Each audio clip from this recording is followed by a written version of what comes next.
Hi everyone. Hope there's enough energy left for this talk, and there will be lunch afterwards, I think, or maybe slightly later. I'm really happy to be here, and thanks for inviting me. I'll be talking about Maplibre, uh, that little project that managed to get beyond just an idea. So, how did it? First of all, what is it? I mean, okay, is there a single person here who has not heard of it yet? Yeah, no. All right. Maybe I should skip some of the slides. Um, the main idea of Maplibre is an organization that takes you all the way from data bits to some nice looking pixels and everything in between, and lets you interact with those pixels and gives you a good platform for all sorts of amazing visualizations like deck.gl provides. It started as a simple fork. It grew to become a much bigger organization with lots of projects. We're only about 2 years old, maybe I think even less. Although we already had 2 elections. It's community elected board. I'm on the board for the second time. Yay! Thanks for all the support, whoever voted for me. And it's developed by community and by enthusiasts and by corporations and by everyone together. So, short history, part one. It's all about license. I mean, we kind of as developers overlook licenses. We just kind of skim over them, and they're like, yeah, whatever. I'll just, accept all cookies, GDPR. Yeah, I know, I know. You've been clicking those buttons too. But licenses tend to be very important. They cause a lot of cascading effects. So please pay attention to them. Mapbox has changed their license. We love them, we respect them, but when the license changed, we can no longer go with them. So the very first thing I did when I saw that license change on that day is post on Twitter. I mean, what else would you do as a developer? And I said, time to start Maplibre.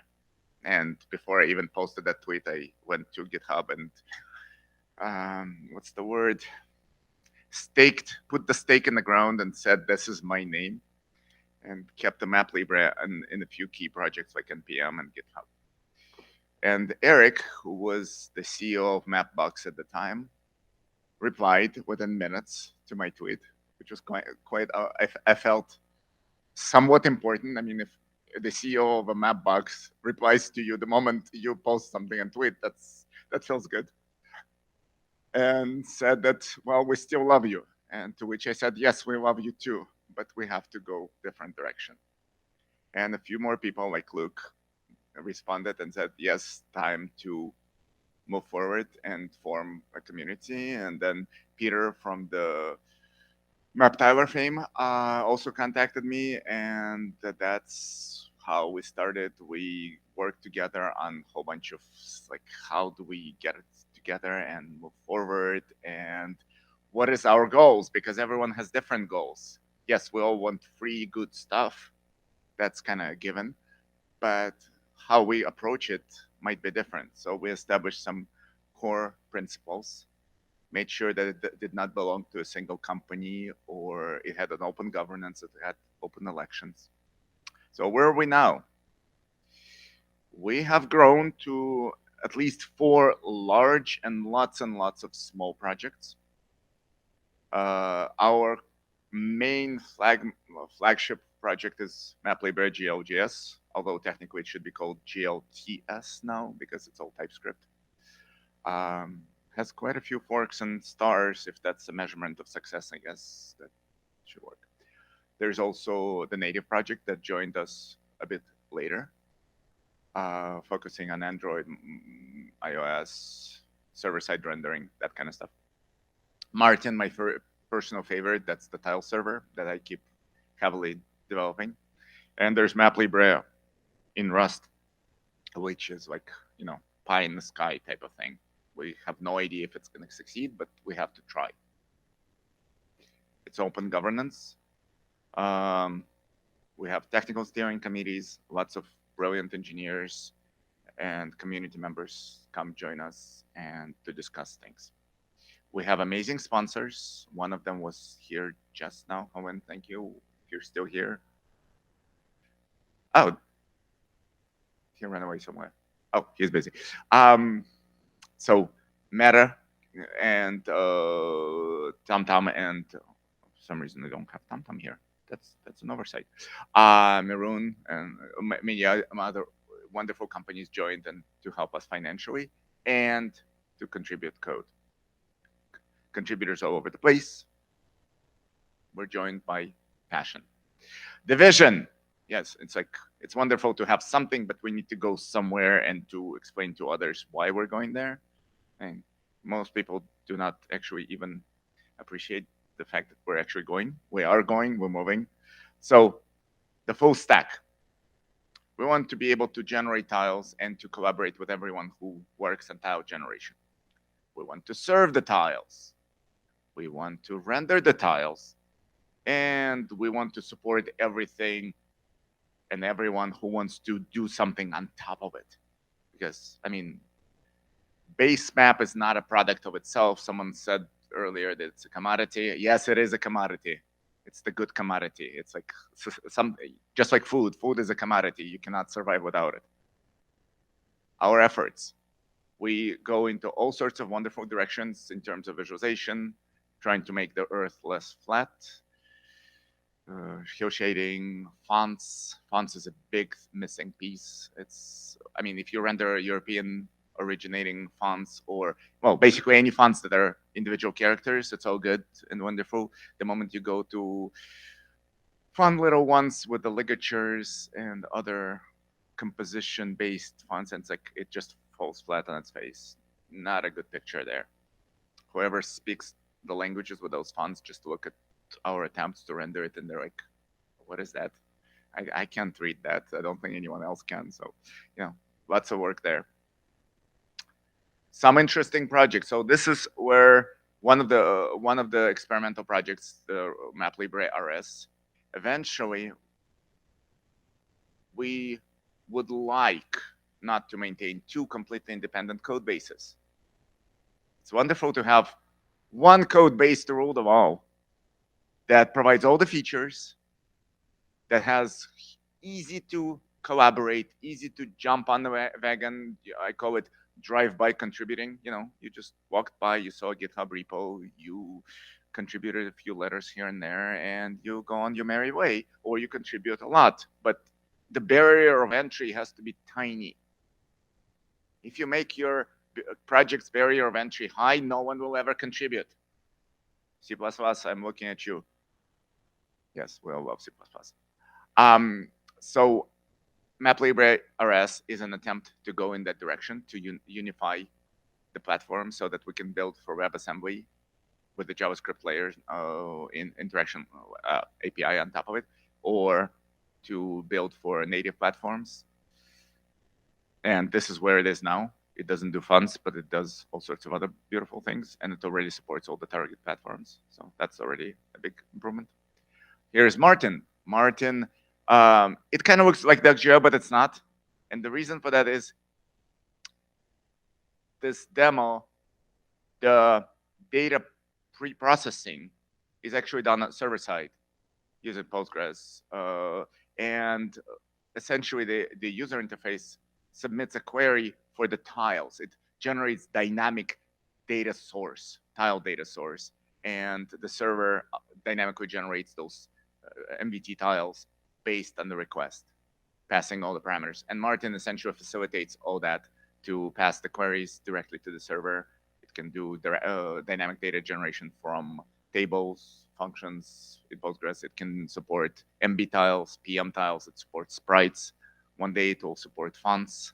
I'm talking about dynamic stuff where you can just throw a whole bunch of files in the same directory and say, this is my sprite, and you just draw it. So less barrier of entry. That's the whole thing. Like, make it easy. Maps are still somewhat hard. 3D, this was contributed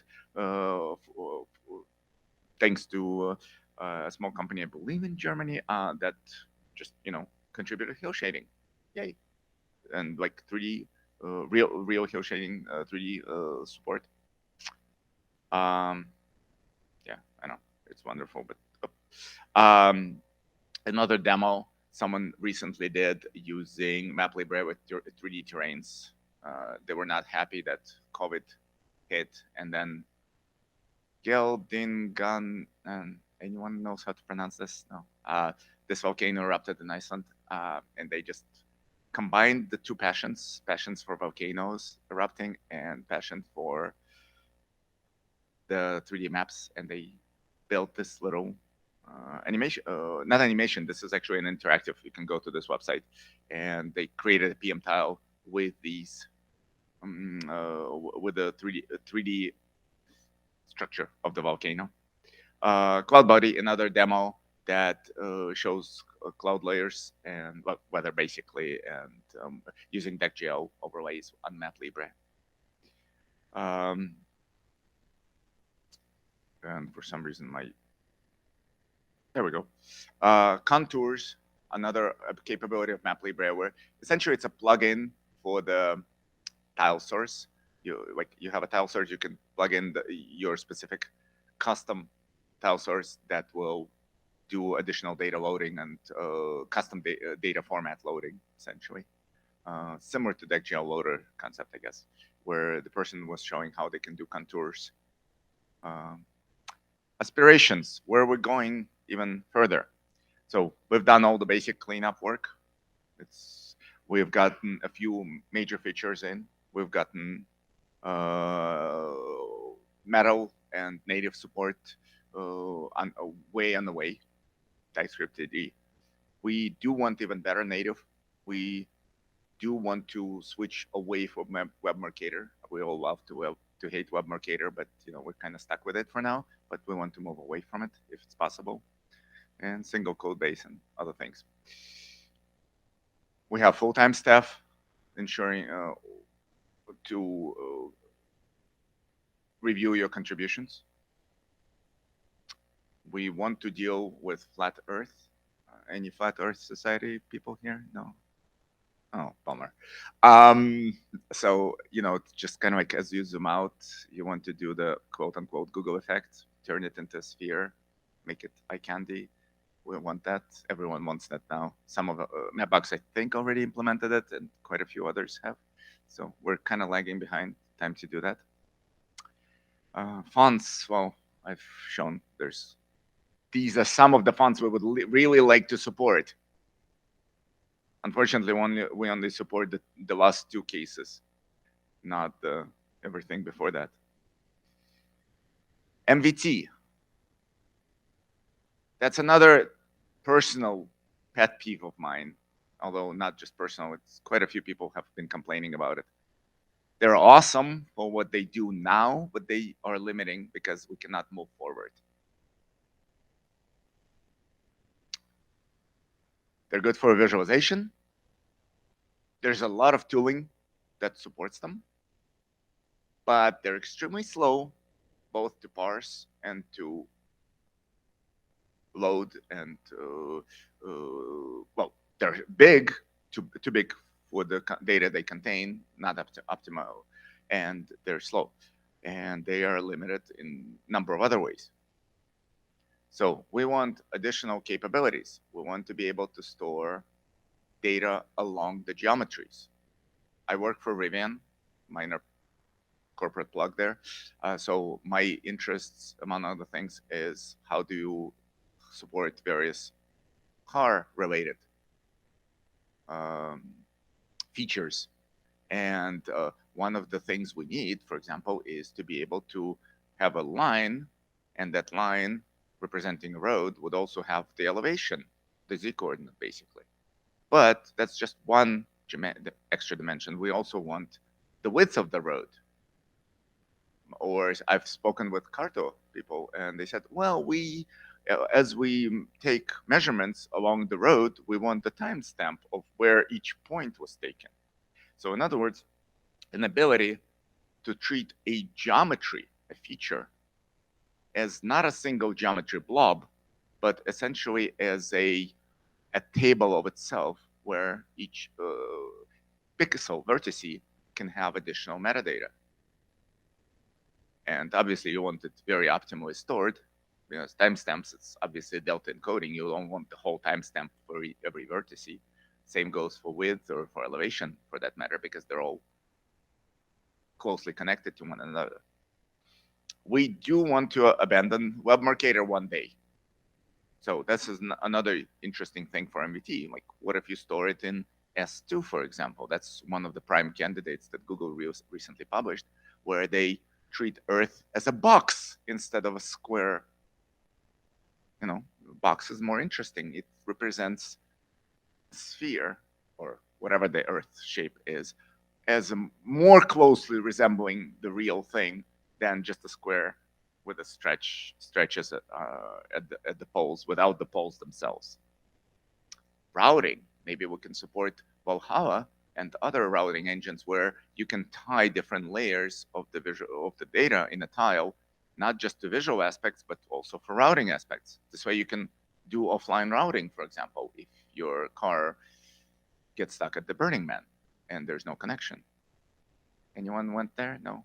I have a lot of friends there. They swam through the mud out, and some of them had no connection. So if only they had the tiles.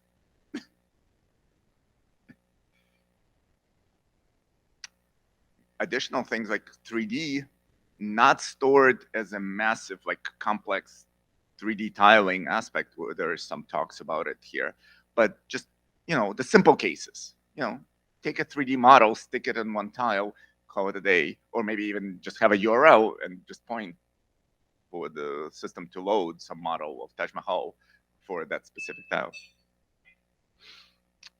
And your usual suspects: reduce the size, improve performance, based on Earth, you know, the usual thing.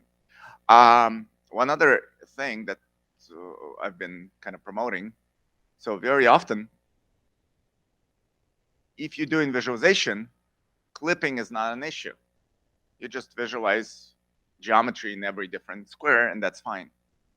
But sometimes you don't want to deal with stitching. You want, like, given a geometry that is, let's say, not that much bigger than a tile, not, I mean, maybe 2 tiles long, 3 tiles long, whatever, on average.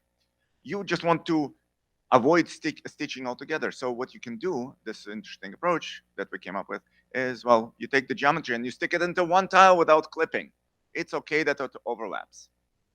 And then in the neighboring tiles where the geometry is kind of also kind of exists, you just put a reference to the storage location. You say, oh, it's actually stored in that neighboring one, -1, +1, relative to my current position. And this way, you can have just as small of a storage. Maybe you can actually get away probably with smaller storage because you don't duplicate the tags in every tile, and you don't deal with the stitching at the expense of possibly requesting the tiles you need. So this approach, which you can already do with the current technology, I would love for it to be standardized more and have more like built-in core functionality support. And that solves a lot of edge cases where you, again, don't want to deal with stitching. Stitching is complicated. You need IDs, you need to do all sorts of geometry processing client side. This eliminates the whole problem altogether. So points of inflection, how do we actually get forward on this? Well, we have the contacts with tile generation. We have the data serving infrastructure. We have the data visualization structure. We can impact all of them. We can talk to Postgres people. We can write Postgres extensions ourselves. Good. Come collaborate on these efforts. There is a GitHub repo where lots of suggestions have been made by the community. There's a Slack channel. There is one interesting effort that is currently the flagship effort, I would say, the forerunner on this in this effort game by Marcus. I forgot his last name, unfortunately. Who came up with a COV and COM tile projects, and his COV, the Cloud Optimized Vector Tiles, is already demonstrating very impressive achievements. it was heavily influenced by GeoAero, by MVT itself, by various compression techniques, and he believes he can take them even further and really have highly optimized tiles for our future. We are map.org, maplibre.org. Come talk to us, join us on Slack, and questions. And thank you.